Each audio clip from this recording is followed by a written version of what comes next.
The Magic of Thinking Big, Berpikir dan Berjiwa Besar, Bab 9, bagian ketiga.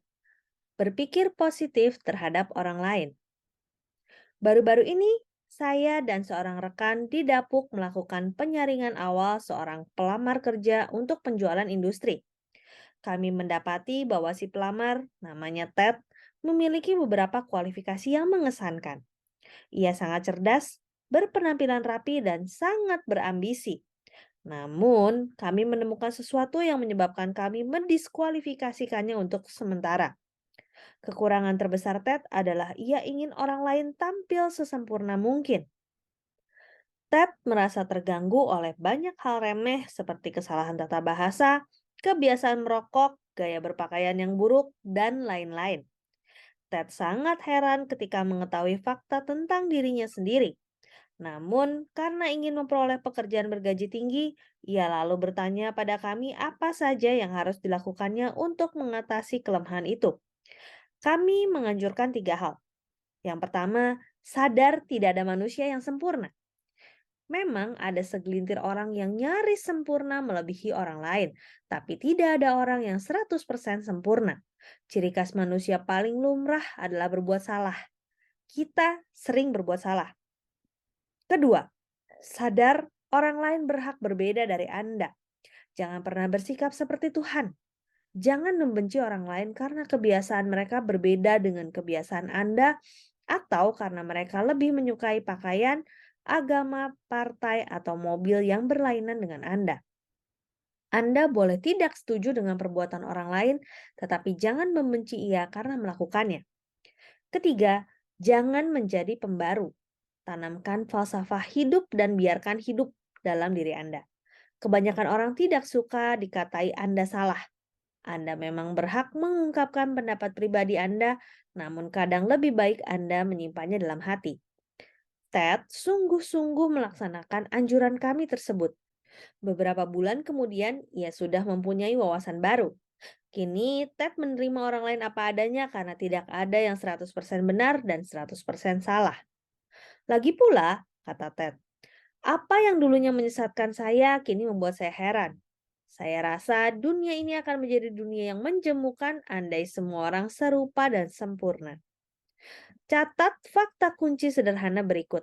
Tidak ada orang yang 100% sempurna dan 100% buruk. Di dunia ini tidak ada orang yang sempurna. Jika kita tidak mengontrol pola pikir kita bisa saja membenci semua orang. Lagi pula, jika kita mengelola pola pikir kita dengan tepat dan berpikir positif kepada orang lain, kita dapat menemukan banyak kualitas yang layak dikagumi dalam diri orang itu. Pandanglah dari sudut seperti ini. Benak Anda adalah stasiun penyiaran mental. Sistem siaran ini memancarkan pesan-pesan kepada Anda melalui 2 saluran yang sama kuatnya. Saluran P yang positif dan saluran N yang negatif. Mari amati cara kerja sistem penyiaran mental Anda. Andai hari ini atasan Anda, kita sebut saja Pak Jacobs, memanggil Anda ke ruangannya untuk mengulas pekerjaan Anda. Ia memuji prestasi Anda, tapi ia pun memberi sedikit saran khusus agar Anda bisa mengerjakan tugas lebih baik lagi. Anda berkesempatan merenungkan kejadian tersebut nanti malam. Jika Anda menyimak saluran N, penyiar akan berkata sesuatu seperti ini. Awas, Jacobs mengincar Anda. Ia pemarah. Anda tidak memerlukan nasihatnya. Persetan dengan nasihatnya. Anda ingat ucapan Joe tentang Jacobs? Joe benar. Jacobs ingin melumat Anda seperti yang dilakukannya terhadap Joe. Lawan Jacobs. Lain kali ketika Jacobs memanggil Anda, lawan saja. Jangan tunggu lagi, lawan saja. Besok, masuklah ke kantornya dan tanyakan kritik apa yang tadi ia tujukan kepada Anda. Namun, jika Anda menyimak saluran P, penyiar akan mengatakan kalimat berikut. Anda tahu, Pak Jacobs itu bijak. Saran yang disampaikannya memang masuk akal. Jika saya menerapkannya, saya mungkin bisa mengerjakan tugas lebih baik lagi dan karir saya akan menanjak. Pak Jacobs memang membantu saya. Besok pagi saya akan menghadapnya untuk menyampaikan rasa terima kasih atas sarannya yang membangun. Bill memang benar. Pak Jacobs adalah orang yang mudah diajak bekerja sama. Dalam kasus khusus di atas, jika Anda mendengar saluran N, Anda nyaris membuat kesalahan fatal yang buruk dalam hubungan Anda dengan atasan.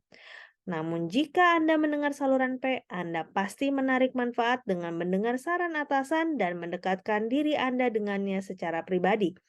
Ia akan menghargai kunjungan Anda. Coba dan buktikan sendiri. Camkan bahwa semakin lama Anda mendengar saluran P atau saluran N, Anda akan semakin tertarik dan semakin sulit pindah saluran. Ini memang benar, karena pola pikir positif ataupun negatif akan memantik seluruh reaksi berantai dari pola pikir yang sama. Contohnya, Anda mungkin mulai berpikir negatif terhadap aksen seseorang.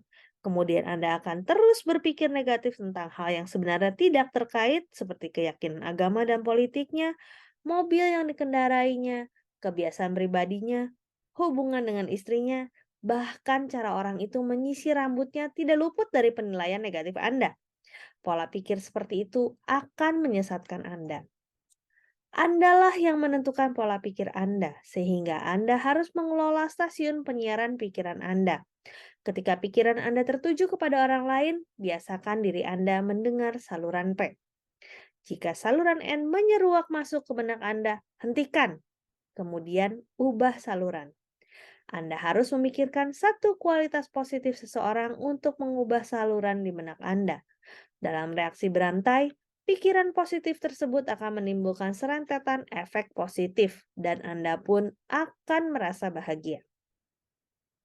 Ketika Anda sendirian, hanya Anda sendiri yang bisa memilih saluran P atau saluran N. Namun, ketika Anda tengah berbincang dengan orang lain, orang itu mampu mempengaruhi apa yang Anda pikirkan. Perlu kita ingat, sebagian besar orang tidak memahami konsep berpikir positif terhadap orang lain. Tidak mengherankan jika orang lain datang menemui Anda hanya untuk mengatakan sesuatu yang negatif tentang seseorang yang Anda kenal. Seorang rekan kerja ingin bercerita tentang keburukan karyawan lain. Seorang tetangga ingin menggosipkan masalah rumah tangga tetangganya. Atau seorang konsumen ingin memerinci kelemahan-kelemahan produk pesaingnya. Pola pikir melahirkan pola pikir yang lain. Bahaya nyata siap mengancam jika Anda mendengar komentar negatif tentang orang lain dan Anda juga terdorong untuk berpikir negatif terhadap orang itu. Bahkan, jika Anda kurang waspada, Anda akan ikut-ikutan berkomentar. Hal-hal seperti itu bisa merugikan Anda sendiri. Ada dua cara mencegah orang lain mengalihkan pola pikir kita dari saluran P ke saluran N. Cara pertama adalah mengubah topik secepat mungkin dengan beberapa pernyataan seperti, "Maafkan saya John, sambil saya memikirkannya, saya ingin bertanya pada Anda." Cara kedua adalah meminta maaf sambil berkata, "Maaf ya John, saya sudah terlambat." Atau, "Saya harus memenuhi tenggat tugas saya. Maaf ya." Berjanjilah pada diri Anda untuk menolak prasangka yang mempengaruhi pola pikir Anda. Anda harus senantiasa mendengar saluran P.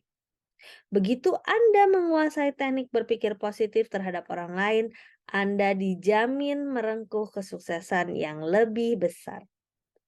Demikian The Magic of Thinking Big, bab 9 bagian ketiga. Sampai jumpa di bagian selanjutnya. Terima kasih.